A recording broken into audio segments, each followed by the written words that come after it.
Штипско Новосело беше тема и на пратенички прашања. Нив ги постави пратеникот Никола Мицевски, откако претходно за истото него го прашале граѓаните.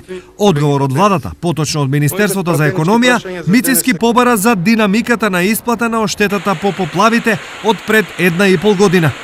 Дали се исплатени сите кои пријавиле штета и што е преземено за да се спречи ваквото излевање на брегалница во наредниот период.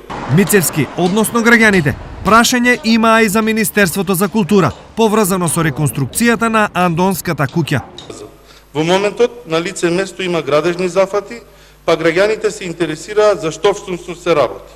Министерството за култура ја откупи оваа куќа, колку што сум информиран, таму за да се зачува, но и да се обнови и да биде и понатаму важен споменик на историјата на Штип и Македонија.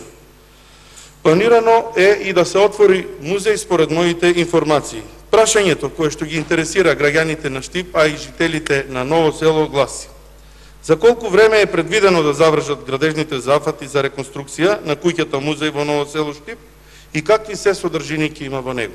Инаку за обештетувањето на поплавените новоселци, државата издвои 3 милиони денари, а за реконструкција на Андонската куќа околу 90.000 евра.